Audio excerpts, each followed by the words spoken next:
Inequities in the Design Profession. Group 4. Introduction. Inequity. What is it exactly? We've all grown up around the word inequality when studying American history, when it comes down to the civil rights movement of the 50s and 60s, or even perhaps immigration and wage inequality throughout the decades. The definition of the word inequality is uneven distribution or opportunity, which in the cases above include rights and wages. Inequity is, as Merriam-Webster Dictionary defines, an instance of injustice or unfairness. Today, we seemingly embrace diversity on television shows, in workplaces, and advertisements on social media. But does this really ring true in relevance to our tech industry? When we dive back into the history of jobs and technology, computer programming was a field dominated by women during the 1960s. Brenda G. Frank's article in Gender News titled "Researcher Reveals How Computer Geeks Replace Computer Girls" explains that even the Cosmopolitan magazine urged their fashionable female readers to consider careers in programming. We also can't ignore that humans have varying socioeconomic statuses, which can leave them disadvantaged when it comes to pursuing education in the tech industry. A study by Level Playing Field Institute titled "Path Not Found: Disparities in Access to Computer Science Courses in California High Schools" finds that access to computer science courses in their high schools is lowest in districts with high populations of students of color and low-income students. Another point that our video will dive into is the studies of race and design industry from France Wyndens Twine's Technology's Invisible Women, Black Geek Girls in Silicon Valley, and the Failure of Diversity Initiatives.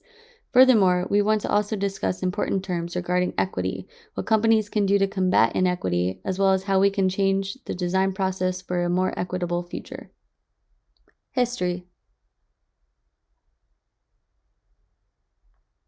Many minorities are affected by the inequity of design education and practices. Design with a capital D, for instance, can be a very limiting and Western idea.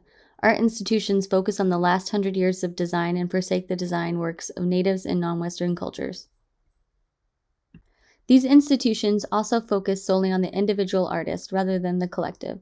Collaboration is shown to improve empathy for other perspectives and communities. Minority designers within the community often speak about decolonizing, be it design, teaching practices, or social structures. It is important to note the cultural differences of each community as opposed to a whitewashed, one-fits-all type of design. Design is meant to be the process of intentionally creating something while simultaneously considering its objective, function, economics, socio-cultural factors, and aesthetics. The glass ceiling is a metaphor for the evident but intangible hierarchical impediment that prevents minorities and women from achieving elevated professional success.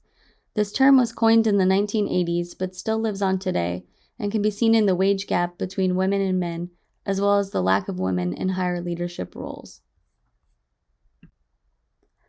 As of 2018, women were reportedly CEOs of only 22 of the top 500 most profitable companies in the U.S. Not to mention, according to the Census Bureau, if current trends continue, the wage gap will still not close by 2059. This map shows the ranking of states in the U.S. based on the percentage difference between women and men's full-time earnings for a year. Coastal states have a smaller pay gap, where the Midwest has a larger gap. Where are all the Black designers? They're right here. You're just not looking. Black students from lower middle-class families traditionally can't afford private art schools, or perhaps do not have a family that supports their child pursuing an artistic degree. Affordable schools, unfortunately, don't have the proper programs in place.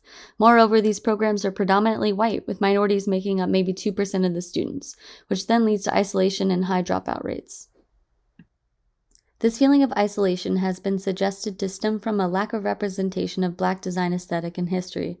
This is believed to lower confidence in Black designers as opposed to, say, Black musicians who have a culture to pull from.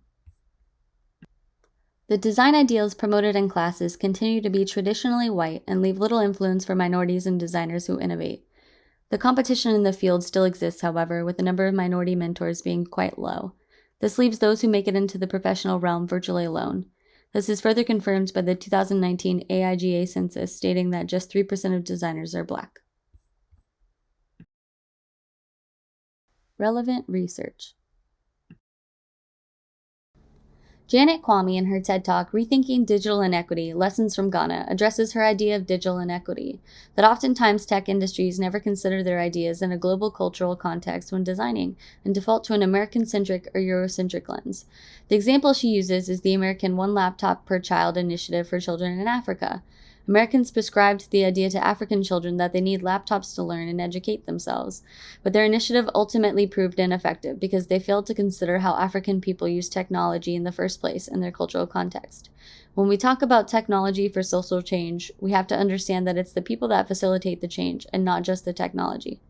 Lauren Alfrey and Franz Windens Twine addresses the idea of the inequality regime in their article, Gender Fluid Geek Girls, Negotiating Inequality Regimes in the Tech Industry. Inequality regimes include loosely interrelated practices, processes, actions, and meanings that result in and maintain class, gender, and racial inequalities. How this relates to inequity in the design industry is the idea that there is a dominant culture in the tech industry, one that's dominated by white males. Going against the dominant culture or regime by expressing femininity or not conforming to strict masculinity, for example, will often result in minorities being on the receiving end of hostile workplace interactions and harassment. Nick Pandolfo, in an article for the Hetchinger Report, quotes an interview with Susan Patrick, the CEO of the International Association for K-12 Online Learning. Chicago in particular probably highlights the digital divide that's across the country, Patrick said. Some schools may have access to one-to-one pilots, and other schools may have old infrastructure that is barely functional, so that kids don't have access to computers. In the past, digital divide was a term describing if schools were connected to the internet. Now that education often demands high-speed internet and devices such as iPads, the term describes an inequity in class, that lower-income communities often get left behind in terms of technological resources in a world that requires technological literacy for most careers. As a qualitative statistic for the inequity present in the design industry, this is a statistic from the research conducted by the Design Council of the UK. Males make up 78% of the UK's design workforce and are more likely to receive leadership roles than women on average, in spite of women making up 63% of students studying design. Design developments. Dr. Cheryl Ingram, in an article for GeekWire, expresses that tech now, more than ever, has a big responsibility to fight the biases against women, people of color, and people with disabilities. Ingram herself is a diversity expert and tech CEO, and she encourages the tech industry to practice mindfulness of different communities by stopping gentrification, investing in diversity initiatives, having a better understanding of local communities, and donating to nonprofits. Diversity, equity, and inclusion is not a program or initiative. It needs to be interwoven into everything that you do. Ingram encourages fellow tech industry people to practice mindfulness to fight inequity, but what is actually being done? Inequity in the tech design industry is a problem that dates back to the 1970s when computer programming was considered women's work. So are companies really making an effort to combat this? According to Del Hines and Rodney Sampson in an article for Brookings, the higher-ups themselves are not doing much. To date, there's only nascent funding, mostly pilots and press releases, to ensure tech entrepreneurship is inclusive of Black, Latino or Hispanic, and other communities of color. The good news is there are plenty of people campaigning for change. Created in 2007 by Laura Bombach and Ale LaRue, She Says focuses on engagement, education, and advancement of women in creative industries. It runs various events, including mentoring, coaching sessions, and portfolio reviews, and is now active in over 40 cities around the world. Last year in June, PR company Novita hosted an open dialogue about social injustice and racism within the design industry. One of the guest speakers was Byrd Murphy. Byrd Murphy started Chicago Mobile Makers as a way to increase urban access to creative problem solving. The nonprofit seeks to expose teens to socially conscious design, something that was not part of Byrd Murphy's own education. Over the last few years, it's become trendy for organizations in the social impact space to tout their commitment to co-design, or the practice of involving stakeholders in designing processes, products, and services. Co-design isn't the real solution to the inequity plaguing the design industry. Co-design doesn't go much further than holding focus groups and conducting interviews. The term can be used as a kind of marketing solution. Going forward. Racial inequities will grow unless we consciously work to eliminate them. The fight against racial inequities is an uphill battle, as it is an issue that is rooted in our nation's history. Those who can make a difference have not yet decided to truly join this fight.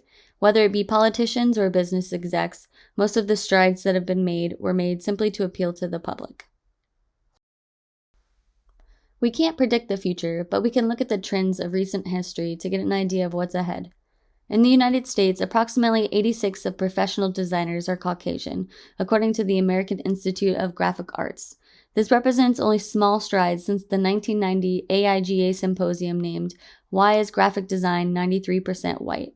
There is progress being made, but it took around 30 years to move the needle a little bit. The authors over at uxdesign.cc compiled some pointers for how individuals and companies can do their part in battling inequity in the design world. To start, individuals can stop hiring friends, welcoming ideas different than your own, become a mentor, pay attention to diversity, and connect with your team. Companies need to push for clear diversity goals, reduce bias in the hiring process, create role models, and promote and hire based on potential, not just proof.